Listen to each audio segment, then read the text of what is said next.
नमस्कार, मिशन सच नेटवर्क में आपका स्वागत है और मैं हूं आपके साथ सोनू वशिष्ठ। खबरों की शुरुआत करते हैं अलवर की प्रमुख खबरों से। दिल्ली पुलिस की स्पेशल सेल ने भिवाड़ी से 6 संदिग्ध लोगों को गिरफ्तार किया। इस मामले पर जयपुर रेंज के आईजी अनिल टॉक ने कहा कि राजस्थान पूरी तरह से सुरक्षित है, लेकिन संदिग्ध लोग भिवाड़ी क्षेत्र में मिले हैं। यह राजस्थान पुलिस के लिए बड़ी बात है। ऐसे में सभी जरूरी पहलुओं पर जांच पड़ताल की जा रही है। राजस्थान की सुरक्षा एजेंसी में राजस्थान पुलिस दिल्ली पुलिस के अलावा अलग से पूरे मामले की जांच कर रही है। सभी संदिग्ध लोग भिवाड़ी कैसे पहुंचे, उनके पास हथियार कहां से आए, किसकी मदद से वो भिवाड़ी क्षेत्र में रह रहे थे, इनका नेटवर्क किन किन क्षेत्रों में फैला हुआ है, इन सभी मुद्दों पर राजस्थान पुलिस भी अपनी जांच कर रही है।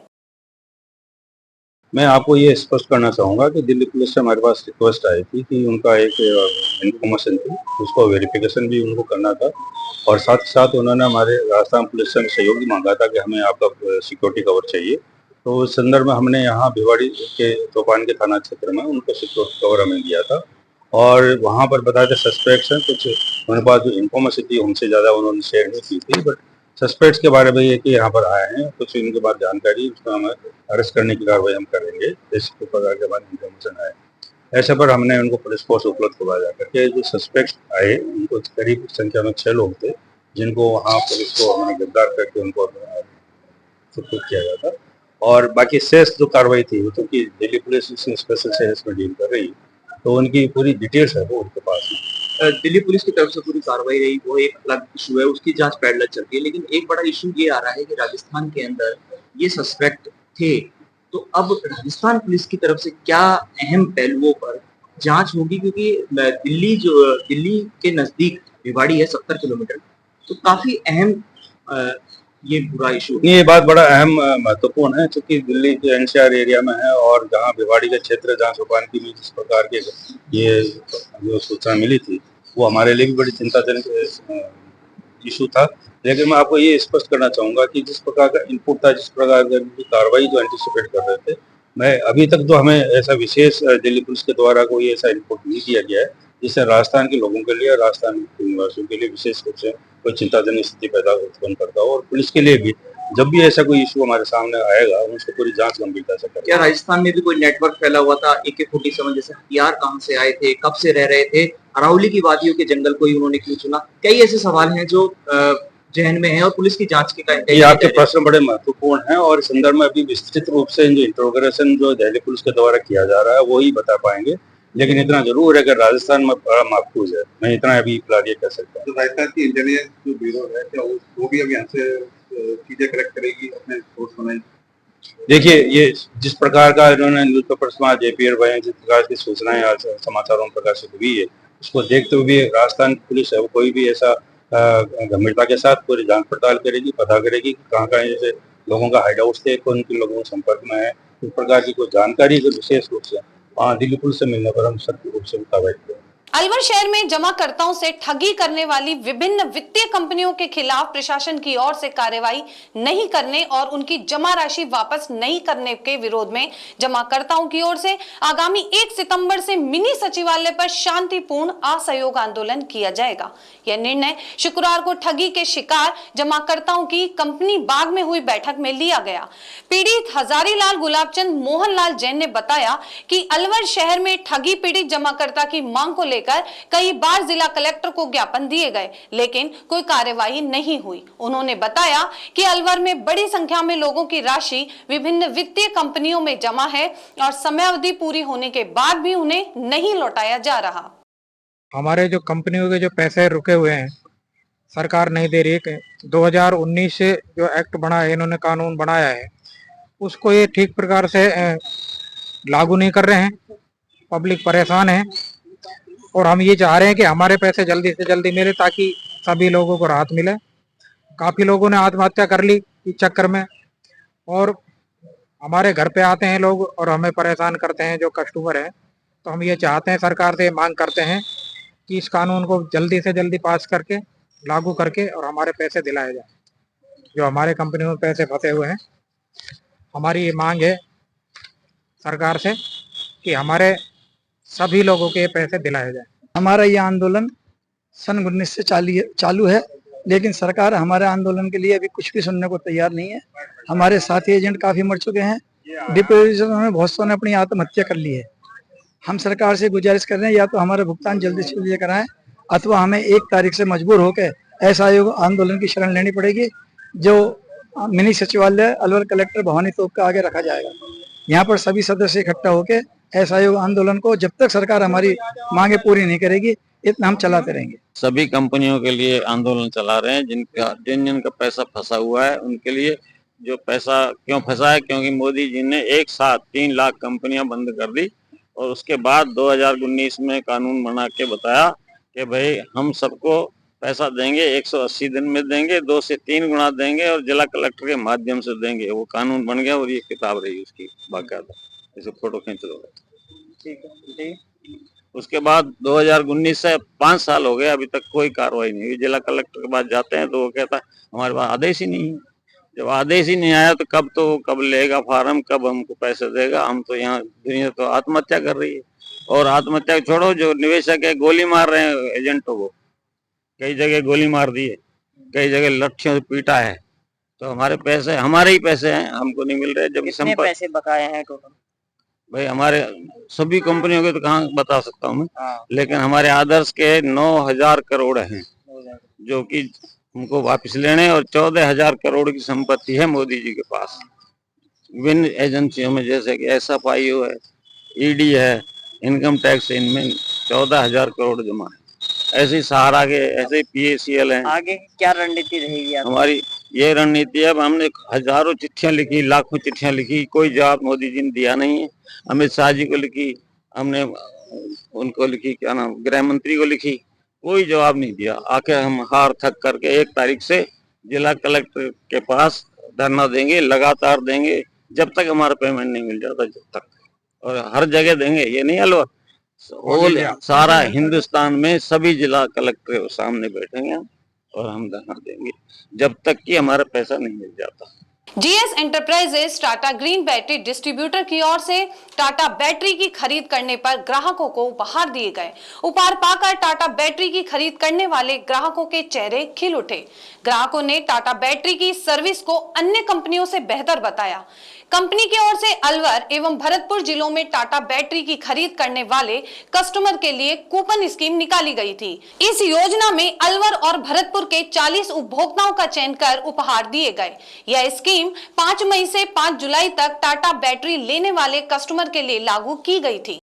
टाटा ग्रीन बैटरी एक ऐसी कंपनी है जो 2 व्हीलर, 4 व्हीलर और इन्वर्टर बैटरी और इंडस्ट्रियल बैटरी बनाती है, और काफ़ी कंपनियों में OEM भी आते हैं और हमें मार्केट में देते भी हैं। टाटा ग्रीन की बैटरी ली तो उस टाइम मुझे कूपन मिला था कि आपको ये कूपन भर दीजिए, आपको कुछ इनाम इसमें मिल सकता है। मैंने वो कूपन भर के और दे दिया। फिर कुछ दिन बाद मेरे पास कॉल आया कि आपका कूपन निकला है आप किस नाम से, और आप आइए यहाँ पे आपको प्राइज़ मिलेगा। तो जब मैं वहाँ पे गया तो मुझे वहाँ पे एक इवेंट था, उसमें मुझे प्राइज़ दिया गया कि ये आपका प्राइज़ है। और मैं ये जो टाटा ग्रीन बैटरी बहुत ही अच्छी है, लोग भी बोल रहे हैं, उन्होंने भी मुझे बताया कि बहुत अच्छा प्रोडक्ट है, आप इसको यूज कीजिए। मैंने उसका यूज किया और बिल्कुल सही, बहुत ही अच्छा प्रोडक्ट है, मुझे आज तक कोई दिक्कत नहीं आई है। और मुझे एक प्राइज़ दिया गया है इसमें। मेरा नाम विश्राम कुमार है और मैंने जहाँ से ये बैटरी लगवाई थी उनका नाम श्री गुलाब चंद सैनी है, नयाबास पे। उन्होंने मुझे इसके लिए बताया था कि ये बैटरी सबसे बेस्ट है, टाटा ग्रीन की बैटरी। टाटा बैटरी के बारे में इतना कहना चाहूँगा कि जैसे टाटा बैटरी हमने यूज में लिया है तो हमारा बैटरी सही चल रहा है, अच्छा चल रहा है, और इसकी तरह से हमारे अभी तो कोई मुझे कंप्लेंट मिली नहीं है, तो बैटरी सही है, अच्छी है। आगे के बैटरी के जो बैकअप देखा है अच्छा चल रहा है, तो आगे मेरा यही प्लान लगा कि आगे से मैं टाटा ही यूज करूंगा बैटरी। आज जो प्रोग्राम हुआ आपने टाटा जो बैटरी मुझे प्राइस दिया है इसको अच्छा लगा, और बैटरी मेरा सही है, तो आगे बैटरी मैं टाटा की ही यूज में लूंगा। महीना पहले हमने यहाँ पे एक मैकेनिक मीट की थी, जिसमें हमने एक मैकेनिकों के लिए लॉटरी निकाला था, स्कीम निकाली थी। उस स्कीम का आज हमने लकी ड्रॉ ओपन किया है, जिसमें 40 लोगों का सिलेक्शन हुआ है। और इन फ्यूचर GS एंटरप्राइज के थ्रू हम आगे भी ये चीज़ करते रहेंगे।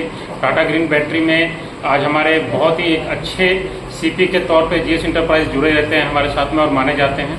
उम्मीद है कि हम आगे भी और ज़्यादा अलवर में अपना टाटा का और जीएस एंटरप्राइज का दोनों को साथ लेके चलेंगे। हम लोगों ने एक कस्टमर स्कीम चलाई थी जिसके अंदर हम लोगों ने कूपन वगैरह डिस्पैच किए थे बैटरीज के साथ, और जो हमारे रिटेलर हैं, टेक्नीशियंस हैं, उन्होंने कस्टमर्स को कूपन भर के दिए थे।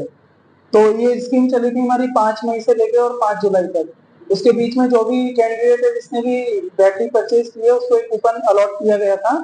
उसका लकी ड्रॉ हमने 15 अगस्त को निकाला था, और अभी अलवर सिटी में हम लोगों ने 10, 15 और डिस्ट्रिक्ट में हम लोगों ने 40 इस तरह से हम लोगों ने सेलेक्ट किए हैं जिनको प्राइज डिस्ट्रीब्यूट किया जाएगा। तो अभी जैसे आज हम लोग सिटी में जो अपने 10-15 कैंडिडेट्स हैं उनको बुला करके प्राइज डिस्ट्रीब्यूशन किया है हम लोग। अलवर जिले के युवक स्मैक एवं गांजे की गिरफ्त में आने लगे हैं। अलवर शहर कोतवाली पुलिस ने स्मैक और गांजा की सप्लाई करते 2 युवकों को पकड़ा है। अलवर शहर कोतवाली के थानाधिकारी नरेश शर्मा ने बताया कि तलाशी के दौरान मनु मार्ग पर 2 युवक लक्ष्य जांगीर और अमित चौधरी को स्मैक एवं गांजा की सप्लाई करते पकड़ा गया। पुलिस ने लक्ष्य जांगीर की जेब से 30 पुड़िया में 5.25 ग्राम स्मैक बरामद की तथा अमित की जेब से डंठल नुमा सूखा गांजा मिला। पूछताछ में दोनों ने स्मैक और गांजा खुद व दोस्तों को पीने के लिए लाना बताया।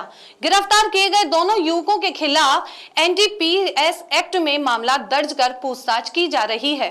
लक्ष्य जांगीर पहले भी स्मैक सप्लाई के आरोप में जेल जा चुका है। आज हमने अचानक तलाशी के दौरान 2 लड़कों को पकड़ा है। एक का नाम लक्ष्य जांगीड़ है, दूसरे का नाम है अमित चौधरी। तो उनसे 5 ग्राम और 25 मिलीग्राम स्मैक और 4 ग्राम 13 मिलीग्राम गांजा बरामद हुआ है। दोनों एक मोटरसाइकिल पर सवार थे, उनको रोक के कार्रवाई की गई है। मुकदमा दर्ज करने की कार्रवाई की जा रही है। लगातार मादक पदार्थों की इनका आपराधिक रिकॉर्ड अभी पता कराया जा रहा है। बाकी लक्ष्य शायद पहले भी एक बार एनडीपीएस में जेल गया हुआ है। आपराधिक रिकॉर्ड प्राप्त करके विधि के अनुसार कार्रवाई की जाएगी। इनके मतलब हाँ, इन संबंध में अभी पूछताछ कर रहे हैं। अभी मुकदमा दर्ज करके विधि के अनुसार कार्रवाई की जाएगी। ये इनका जो सोर्स है वो कहाँ से लेके आते हैं, कहाँ सप्लाई कर रहे हैं, सभी बिल्कुल पूरे पहलुओं पे जांच की जाएगी। इनके स्मैक बेचने की भी इस तरह की कोई बात सामने आई? अभी तो ऐसी कोई बात हमारे सामने नहीं आई है। कब से बेच रहे हैं ये सारी पूछेंगे। अलवर के उद्योग नगर थाना क्षेत्र में 27 वर्षीय विवाहिता ने अज्ञात कारणों के चलते घर में फांसी लगा ली, जिससे उसकी मौत हो गई। उद्योग नगर थाना पुलिस ने मृतका का पोस्टमार्टम करा शव परिजनों को सौंप दिया। एमआईए थाने के एएसआई महेश चंद्र शर्मा ने बताया, मृतका सीमा देवी पत्नी हरदेव ब्राह्मण निवासी जहांगीरपुर थाना कुमेर जिला डी हाल निवास उद्योग नगर थाना अंतर्गत सैयद कॉलोनी में किराए के मकान में रहती थी। घटना की सूचना मिलने पर पुलिस मौके पर पहुंची, महिला को अस्पताल पहुंचाया, जहां डॉक्टरों ने उसे मृत घोषित कर दिया। सैयद कॉलोनी गोलेटा एमआईए में किराए पर रह रही थी अपने पति के साथ, जिसने कल दिनांक 22 को अपने कमरे के अंदर फांसी का फंदा लगा लिया था। डेड बॉडी को कल ही वहां से लाकर सामान्य चिकित्सालय में मुर्दाघर में रखवा दी गई है। अब मैं पोस्टमार्टम करवाने के लिए आया हूँ। परिजन आ रहे हैं, पीहर पक्ष को सूचना कर दी है। पीहर पक्ष से मृतका का पिता, भाई वगैरह सभी आ रहे हैं। वो जैसी रिपोर्ट देंगे कार्रवाई अमल में लाई जाएगी। मौत के कारणों पता नहीं लग पाया, फांसी क्यों लगाई थी ऐसा? फिलहाल मौत के कारणों का कोई पता नहीं चला, और रिपोर्ट जैसी देंगे उस हिसाब से जांच की जाएगी। अखिल भारतीय पालीवाल जैन महासभा की ओर से युवक युवती परिचय सम्मेलन, महाधिवेशन एवं प्रशासनिक सेवा में चयनित युवाओं का सम्मान समारोह 25 एवं 26 अगस्त को गांधीनगर स्थित श्री आदिनाथ जैन शिक्षण संस्थान में होगा। महासभा के राष्ट्रीय अध्यक्ष त्रिलोक चंद जैन ने प्रेस वार्ता में बताया कि 25 अगस्त को ध्वजारोहण, चित्राणावरण, माल्यार्पण, दीप प्रज्वलन, मंगलाचरण, मुख्य अतिथि और विशिष्ट अतिथि का सम्मान, विवाह योग्य युवक युवतियों का परिचय सम्मेलन होगा। दोपहर में साधारण सभा का अधिवेशन और शाम को सांस्कृतिक कार्यक्रम होगा। 26 अगस्त को प्रतिनिधि सम्मेलन, प्रतिभावान बच्चों का सम्मान समारोह, भामाशाहों का सम्मान, व्यवस्थापकों का सम्मान होगा। अखिल भारतीय पल्लीवाल महासभा के तत्वाधान में 2 दिन का ये अधिवेशन किया जा रहा है, जिसमें 25 तारीख को सुबह युवक युवतियों का परिचय सम्मेलन और उसके बाद खुली आम सभा होगी, जिसमें समाज के बारे में बातें होंगी।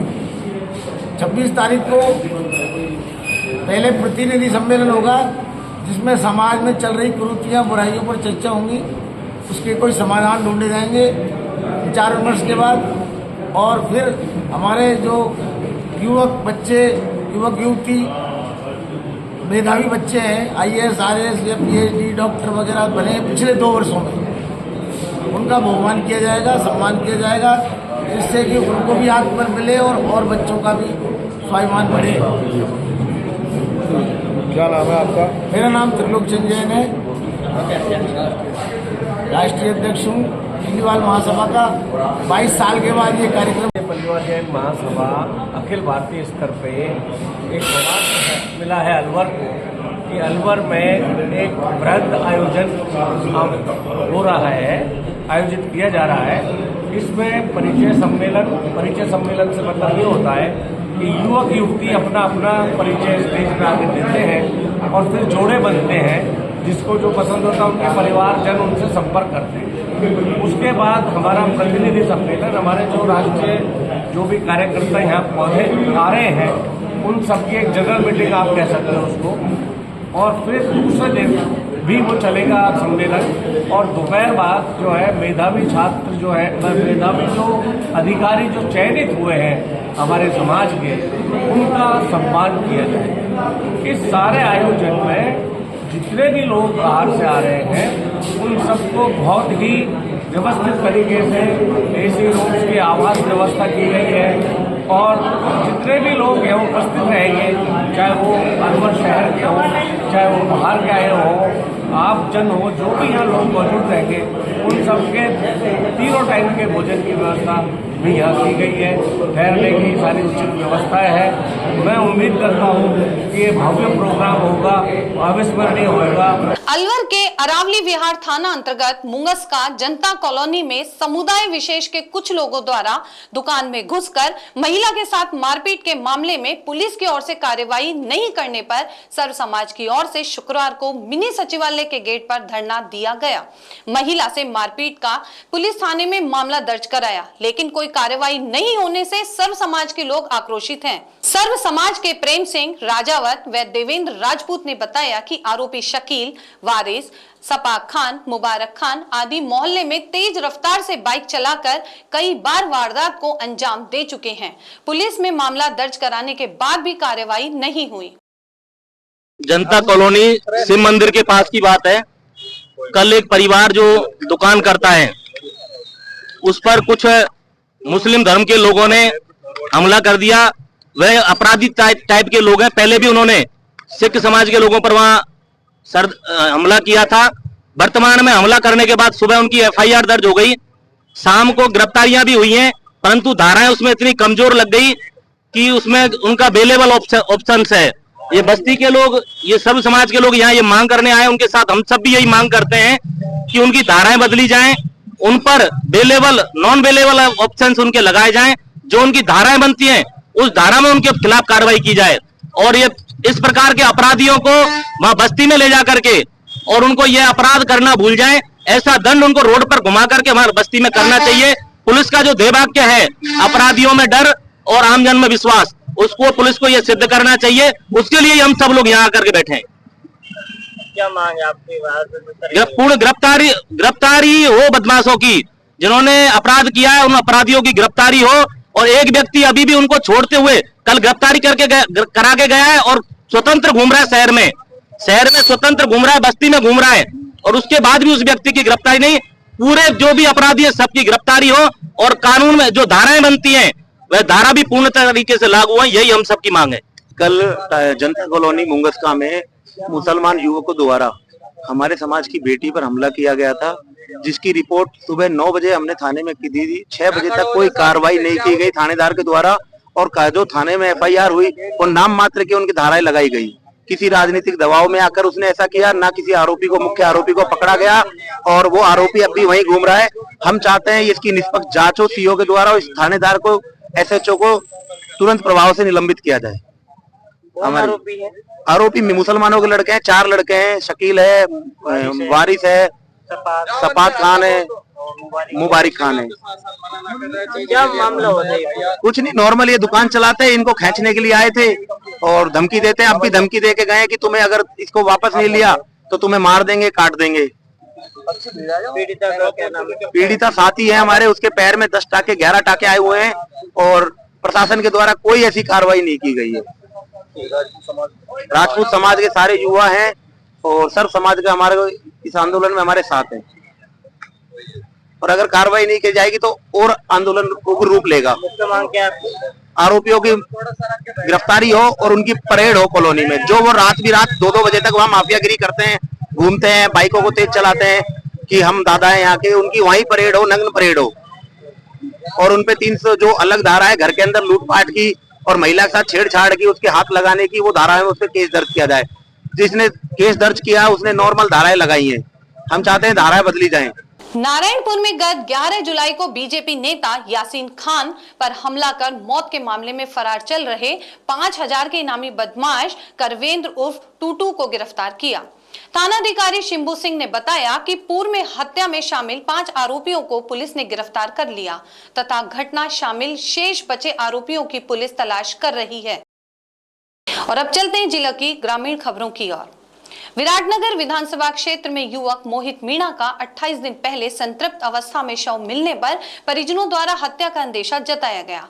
मामले का खुलासा नहीं होने पर ग्रामीण ने 3 दिन में कार्रवाई की मांग को लेकर एसडीएम व डिप्टी को ज्ञापन सौंपा। दरअसल विराटनगर के बागावास 84 में मोहित मीणा की संदिग्ध अवस्था में मृत्यु के मामले में पुलिस प्रशासन द्वारा खुलासा नहीं होने पर ग्रामीणों ने आक्रोश प्रकट किया। पुलिस प्रशासन 28 दिन से परिजनों को आश्वासन देते रहे। पूर्व में सर्व समाज की मीटिंग कर विधायक, सांसद, प्रशासन, अधिकारी, डिप्टी, उच्च अधिकारियों से गुहार कर चुका है। 26 जुलाई को मोहित मीणा का जो मर्डर हुआ था उसके बारे में बार बार बागावास पंचायत की सर्व समाज के बस्ती के मौजूदा गण सभी मीटिंग लेकर के और पहले भी डिप्टी साहब को, एसपी साहब को और आईजी साहब को, एडीजी साहब को, एसडीएम साहब को सबको अवगत करा चुके। उसके बावजूद भी 1 महीना हो गया है, उसके बारे में कोई खुलासा पुलिस नहीं कर रही है। इसलिए पूरी बागावास पंचायत की बस्ती आक्रोश में है और आज आक्रोश में होकर के दोबारा से मीटिंग ली है। पूरे गांव में मीटिंग हुई है सर्व समाज की और सर्व समाज के पंचगण मुखिया आकर के और एसडीएम साहब को ज्ञापन दिया है और डिप्टी साहब को ज्ञापन दिया है कि बस्ती की तरफ से कि 3 दिन का टाइम है, 26 तारीख तक इसका खुलासा बस्ती मांग रही है, खुलासा होना चाहिए। अन्यथा समाज, बस्ती समाज सब मिल कर के और बच्चे को न्याय दिलाने के लिए 28 तारीख को भाबरू थाने पर धरना प्रदर्शन किया जाएगा और थाने का घेराव किया जाएगा।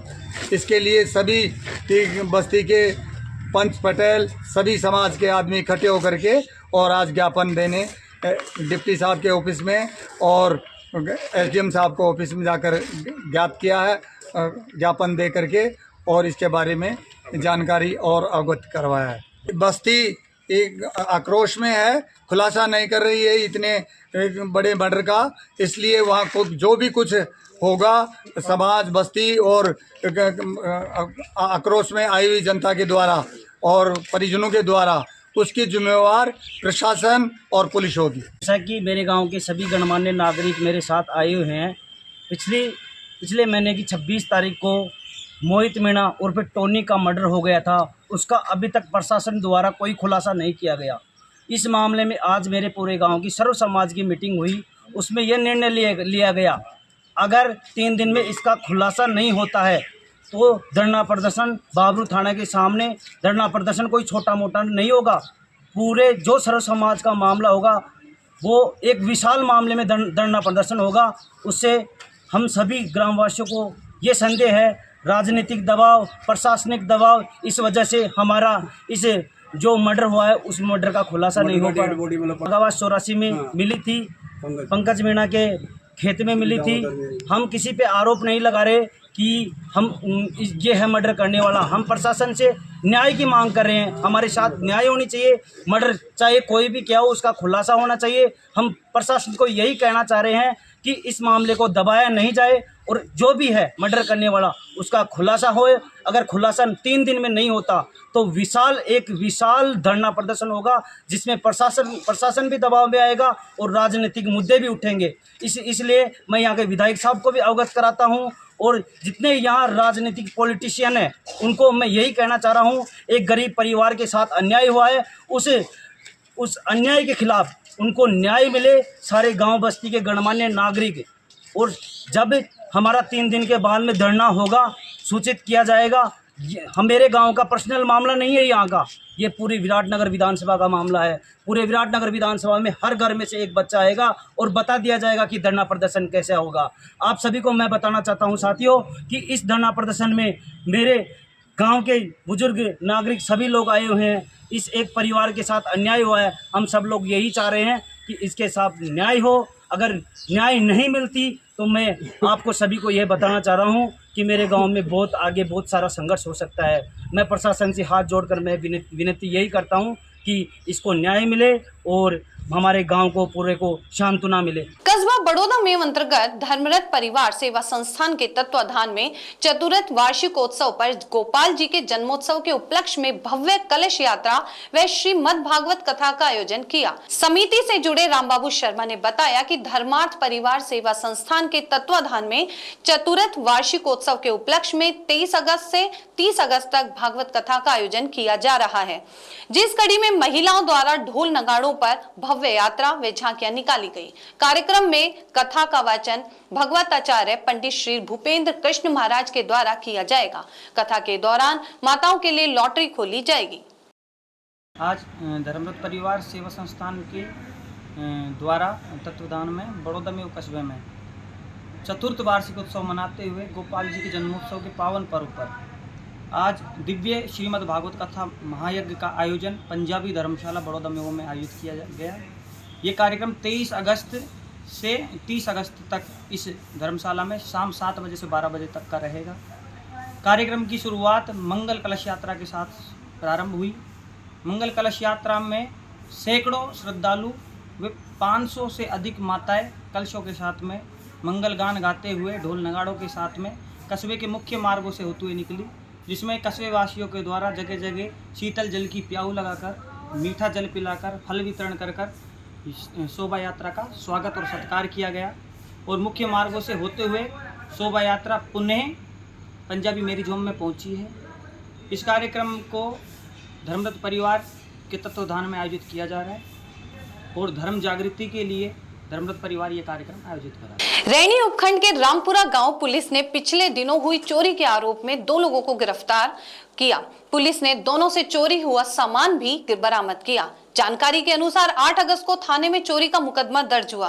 पुलिस ने मुकदमा दर्ज कर एक संदिग्ध हरकेश मीणा को गिरफ्तार किया, जिसकी निशानदेही में चोरी में शामिल दूसरे युवक संतोष मीणा को गिरफ्तार कर चोरी का माल बरामद किया। कस्बे के समीपवर्ती गांव दिनार में यूपीएससी परीक्षा की असिस्टेंट कमांडेंट परीक्षा में ऑल इंडिया 15वीं रैंक हासिल करने पर पहली बार दिनार गांव पहुंचे मनोज चौहान का ग्रामीणों ने भव्य स्वागत सम्मान किया।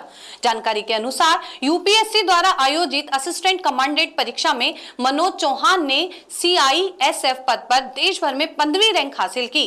ग्रामीणों द्वारा 101 मीटर का साफा बांधकर व महाराणा प्रताप की तस्वीर भेंट कर उनका सम्मान किया गया। इस दौरान बड़ी संख्या में ग्रामीण मौजूद रहे। वर्तमान में मैं CISF में सब इंस्पेक्टर के रूप में अभी गुवाहाटी में कार्यरत हूँ और अपनी सर्विस के दौरान ही मैंने यूपीएससी द्वारा आयोजित असिस्टेंट कमांडेंट जो एग्ज़ाम होता है उसमें 15वीं रैंक मुझे मिली है और मैं एज ए असिस्टेंट कमांडेंट चयनित हुआ हूँ। और अभी मैं 6 महीने की जो मेरी ट्रेनिंग है, बेसिक ट्रेनिंग, उसके लिए निशा अकेडमी हैदराबाद में जाऊँगा। और अब बात करते हैं प्रदेश की खबरों की ओर। SC/ST आरक्षण को लेकर कैबिनेट मंत्री किरोड़ीलाल मीणा ने गुरुवार को दौसा में बड़ा बयान दिया। उन्होंने कहा कि जो लोग आरक्षण के फायदे की मलाई खाकर बड़ी नौकरियों पदों पर पहुंच चुके हैं, वे नहीं चाहते अपने समाज के वंचित भाइयों को आरक्षण का लाभ मिले। इस बात को अभी नीचे का व्यक्ति नहीं समझ पा रहा है। डॉक्टर किरोड़ीलाल मीणा ने क्रीमी लेयर पर निजी विचार भी साझा किए। राजस्थान सरकार में प्रतियोगी परीक्षाओं में हो रही धांधली को रोकने के साथ ही अभ्यर्थियों को जल्द ज्वाइनिंग देने के लिए सरकार ने बड़ा फैसला लिया। अब विभाग स्तर पर ही अभ्यर्थियों के डॉक्यूमेंट वेरीफाई किए जाएंगे। इसको लेके सरकार ने नई गाइडलाइन जारी कर दी है। इसके तहत भविष्य में होने वाली सभी भर्ती परीक्षाओं में संबंधित विभाग की अभ्यर्थियों के डॉक्यूमेंट वेरीफाइड करेगा। इसको लेकर 45 दिन की समयावधि भी तय की गई है। राजस्थान की भाजपा सरकार ने प्रदेश में 4 लाख से ज्यादा पदों पर भर्ती का फैसला लिया है। ऐसे में भर्ती परीक्षाओं में किसी भी तरह की धांधली को रोकने के लिए सरकार ने नई गाइडलाइन तैयार की है। और अब रुक करते हैं देश की खबरों की ओर। नेशनलिस्ट कांग्रेस पार्टी प्रमुख शरद पवार ने केंद्र पर जासूसी का आरोप लगाया। पत्रकारों से बात करते हुए उन्होंने कहा कि हो सकता है कि मेरी इंफॉर्मेशन निकालने के लिए मेरी सिक्योरिटी बढ़ाई गई है। महाराष्ट्र में विधानसभा चुनाव आने वाले हैं, शायद उन्हें कोई जरूरी जानकारी चाहिए, इसलिए यह अरेंजमेंट किया गया होगा। गृह मंत्रालय के अधिकारी ने मुझे बताया कि मोहन भागवत और अमित शाह की भी सुरक्षा बढ़ाई गई है। केंद्र सरकार ने 21 अगस्त को महाराष्ट्र में मराठा आरक्षण विरोधी प्रदर्शनों को देखते हुए शरद पवार को Z+ सिक्योरिटी दी थी। कोलकाता में ट्रेनी डॉक्टर का रेप मर्डर करने वाले आरोपी संजय राव को शियालदह की स्पेशल CBI कोर्ट में 14 दिन की न्यायिक हिरासत में भेज दिया। संजय पॉलीग्राफी टेस्ट के लिए भी तैयार हो गया है।